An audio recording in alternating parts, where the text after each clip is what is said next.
The Trouble with Angels, Season 2, Episode 4, Chapter 13, The Ways and the Means, by Blood and by Policy, by Glory Fink.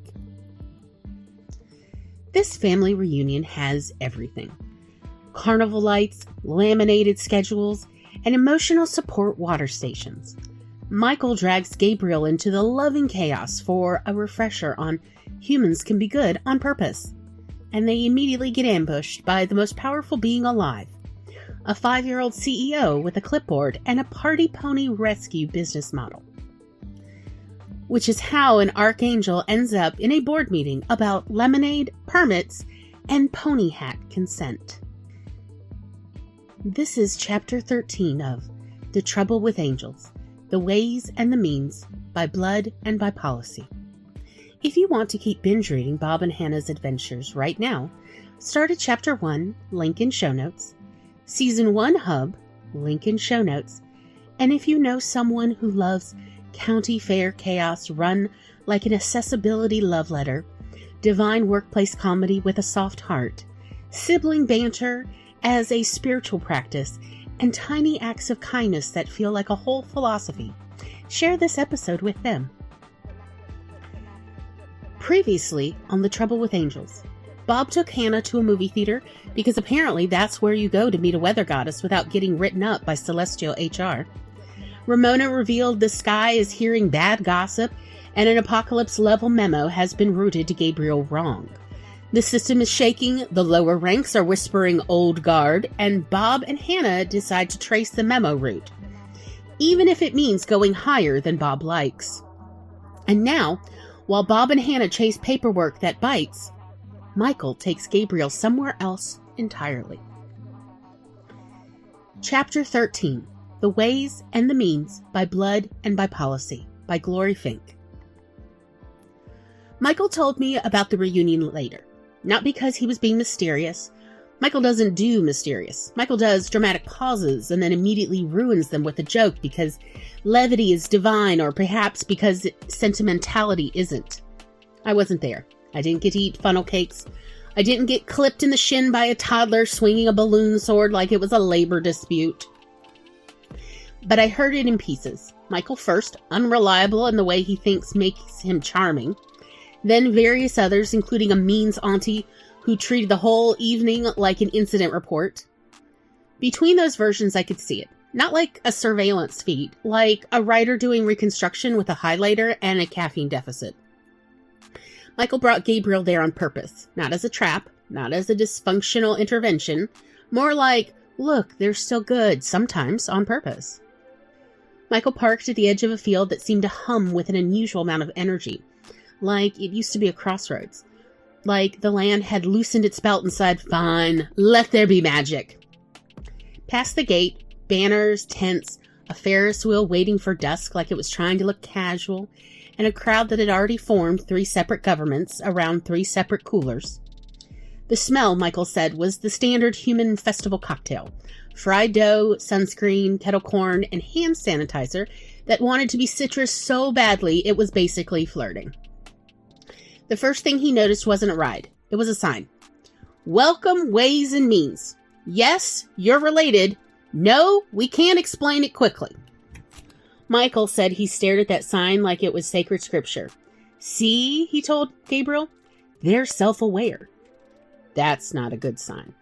It's the best sign. It means we're safe from delusion. They walked toward check-in and passed.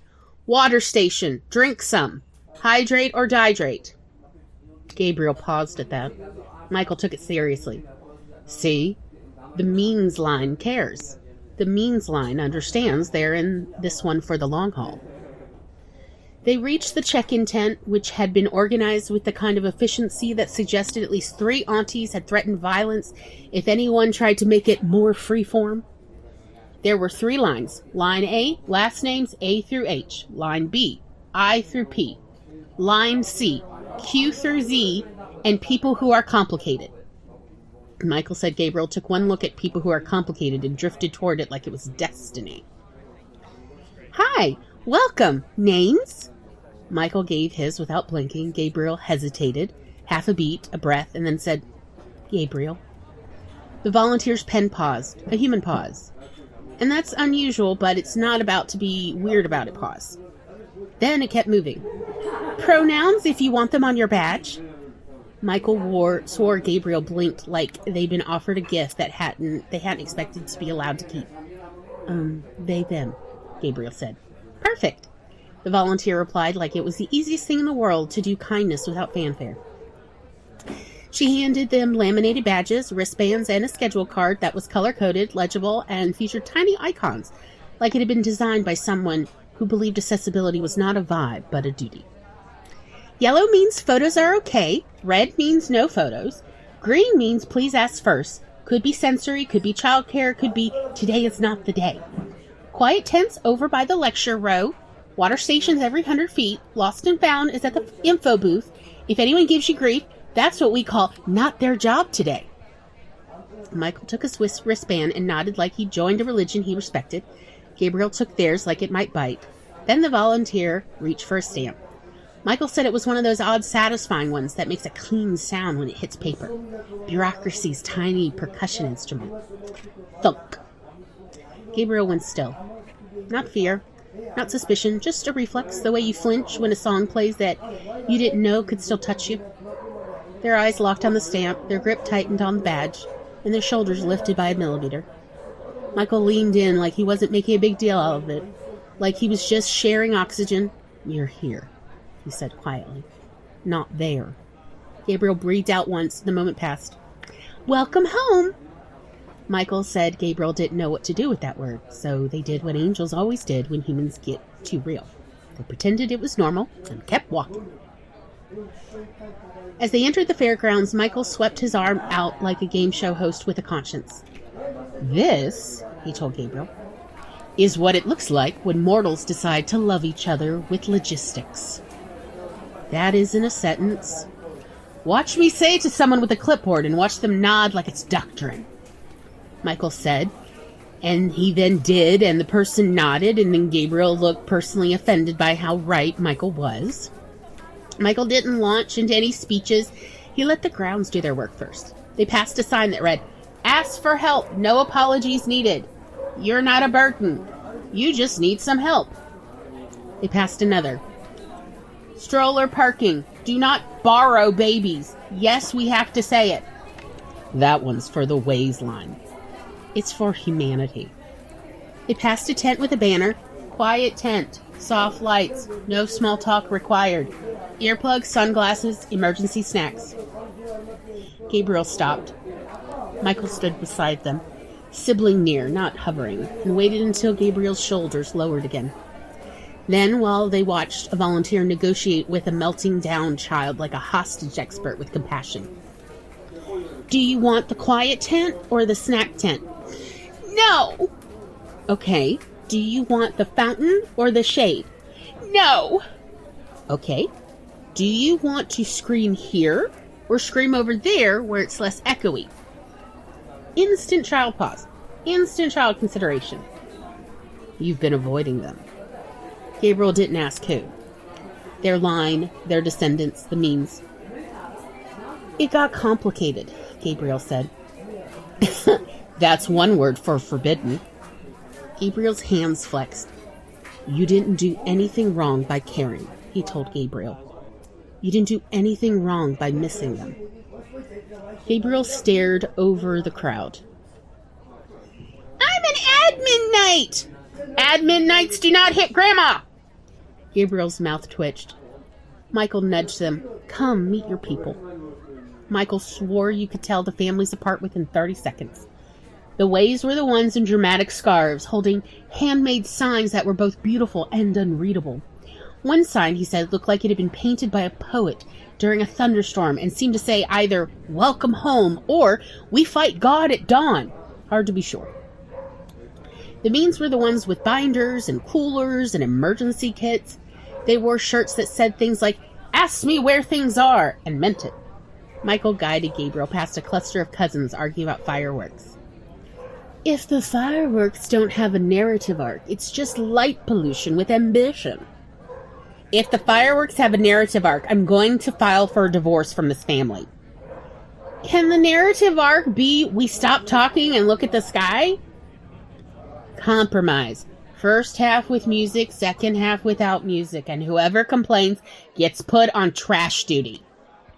Everybody nodded like she'd just spoken God's will. Gabriel watched that exchange like it was witchcraft. Michael kept pointing things out like a proud tour guide at the Museum of Humans being surprisingly decent. The meal tent had signage, allergen info here. Ask us. We want you happy and alive. The snack table had a separate label. Low-sensory snacks, because crunchy is sometimes too loud. There was a hydration station with options. Water cold, water not as cold, water for sensitive teeth, water for people who hate water but are trying. Gabriel read that last label twice. That one's for you. It's insulting. It's accurate. There were volunteers carrying baskets of earplugs like it was normal. There were posted maps with "You Are Here" dots. There was a lost and found booth labeled "Lost Stuff," "Lost Shoes," "Lost Dignity," "Frozen Treats," "Lost Stuffed Animals," "Critical." Michael said Gabriel stared at Critical the way you stared at something you didn't know you needed until it existed. But every now and then the sound of a stamp or the click of a pen made Gabriel go still. Not because the reunion was wrong, because somewhere else policy was being worn like a stolen coat. It was inevitable that a child would find Gabriel. Children are basically heat-seeking missiles for the most awkward adult in any vicinity. This child was 5, which meant she was small and made entirely of ambition. Her name was Junie. She had glitter sneakers, a clipboard covered in stickers, and the unblinking confidence of someone who had never once considered the concept of no.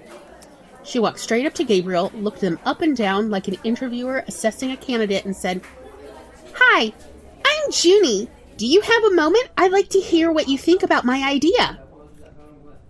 Gabriel blinked. Michael, nearby, made a noise like he just watched a deer step into traffic and realized the deer was about to start a business. Junie didn't wait for more consent than the word moment. She flipped her clipboard around like she was presenting quarterly earnings. "A network of lemonade stands," she said, "across the whole United States. Then we use the money to make Party Pony Rescue." Gabriel repeated slowly like the words were trying to assemble into logic. Party Pony Rescue. "Yes," Junie said briskly. "Retired party ponies deserve a safe pasture home. And also," she added, leaning in like she was sharing a sacred business secret, "on weekends, they can do children's parties again, so they can relive their glory days."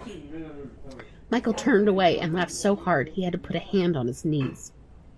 Gabriel chuckled, like it surprised them that their bodies still remembered how. "Do you think little hats would be disrespectful?" Gabriel covered their mouth. Junie nodded briskly. "Okay, hats only if the pony wants one." Junie dragged Gabriel to a picnic table and declared a board meeting. Way's relatives arrived first, markers, glitter, and at least one slogan that made Michael mutter, "Oh no."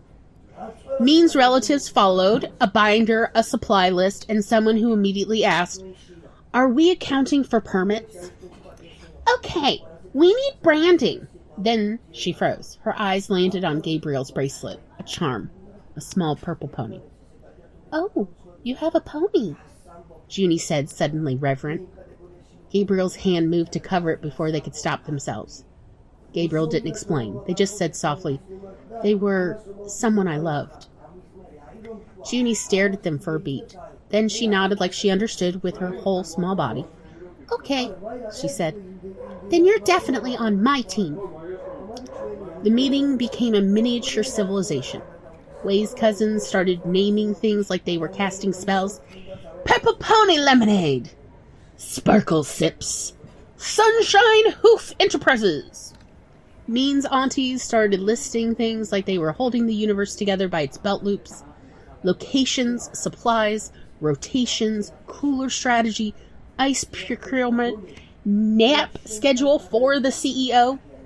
Junie assigned roles like she'd been doing management training since the womb. "You're marketing," she told a 12-year-old who looked like they'd been drafted. "But I'm 12, the kid said. "Exactly," Junie said. "You know the internet." "We need a mission statement. We need liability waivers. We need ponies." Gabriel watched them argue and refine and laugh and stay at the table, and Michael said that was the moment Gabriel relaxed. Their shoulders dropped, their face softened, their eyes stayed. Junie ran a prototype lemonade stand, which was not a stand so much as a folding table, and a hand-lettered sign and cups that became sticky before they reached anyone's mouth. Recruited attendees chopped lemons and debated pony hat ethics. Someone made a spreadsheet, someone else drew a mascot, someone concluded, "We're going to need a mission statement at some point." Gabriel drank the lemonade. It was, by all accounts, aggressively sweet. Gabriel smiled anyway. Later, Gabriel paused near a schedule board. Stamped approvals in neat rows. Water refilled, quiet, tent checked, meal restocked. A clipboard hung on a hook like it belonged to the world. Gabriel went still. The Silver City was tugging like a snagged thread. Michael stepped close without making it dramatic. "You're allowed to enjoy this," he said, "and still remember what we have to do." "I keep forgetting how to do both. Let this remind you." Michael swore he wasn't having fun, which was how I knew he was. The cakewalk happened because a child pointed at Gabriel and declared, "You have to!" And apparently angels are weaker-willed than toddlers. Gabriel walked the taped square like they were defusing a bomb. The music stopped. The crowd cheered like fate had chosen them. They won a raffle prize that looked like it came from a church basement. A ceramic angel holding a tiny basket of lemons. Gabriel stared at it. "Oh, it's so you." "It's a tchotchke." "It seems accurate." The Ferris wheel at dusk made Michael go quiet for a minute. From up high, the reunion looked like a constellation. Small lights, moving bodies, paths between tents like veins. Michael nudged Gabriel and said very softly, "Look at them." Gabriel did. At the petting zoo, a goat leaned into Gabriel's palm like it recognized an old caretaker. A rabbit sat perfectly still in their lap, eyes half closed, like Gabriel had become a chair blessed by the universe. Near the end of the night, Junie found Gabriel again, not to pitch, to ask. "Will you bless it?" she said. Gabriel blinked. "The lemonade?" Junie frowned. "No, the ponies." Michael and Gabriel crouched slightly closer, serious in their whole posture. Gabriel slipped the purple pony charm out from under their sleeve. Junie's breath hitched. Gabriel let Junie touch it, just a fingertip. Then Gabriel said something quiet. Michael couldn't repeat it later without getting weird about it, which told me it was real. But the shape of it was simple. Keep building, keep making room, keep listening. Junie swallowed hard, like she was trying not to cry in public.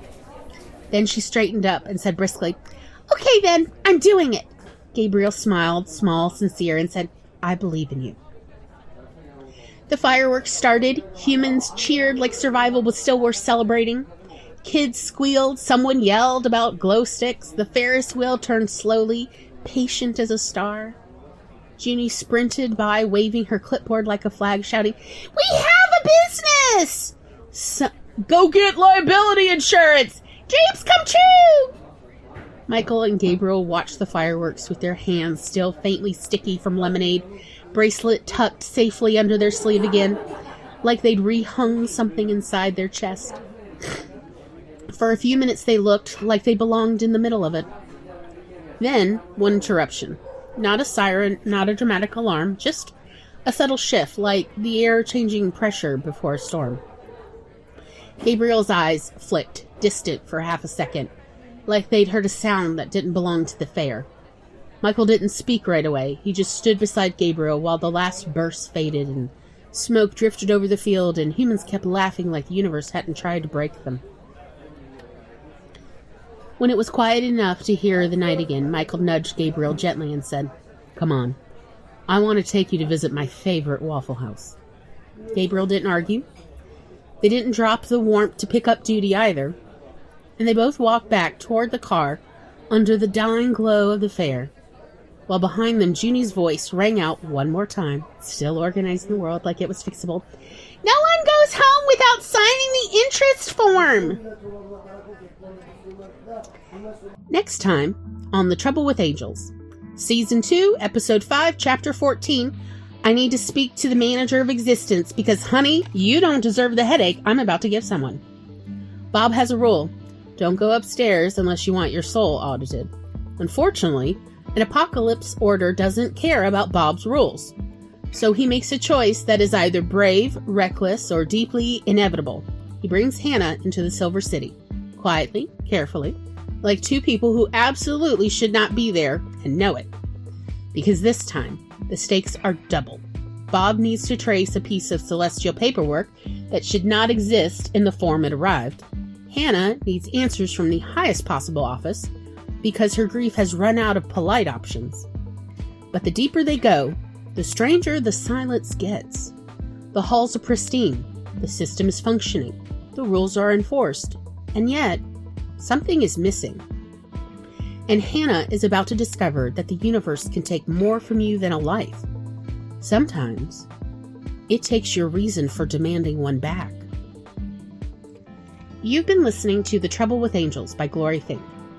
If this episode stirred something tender or raw in you, please don't white-knuckle it alone. Reach for a person, a hotline, a door that opens. You deserve care that actually shows up for you. If you're in the U.S. or Canada, you can call or text 988 for the Suicide and Crisis Lifeline. In the UK and ROI, Samaritans are available at 116-123. In Australia, Lifeline is 131114. If you're in immediate danger, please call your local emergency number. And if you want to help this story keep finding its people, you can tap the heart button, engagement is magic, leave a comment, Junie will absolutely audit it for mission alignment, and Michael will pretend he's not proud while actively being proud.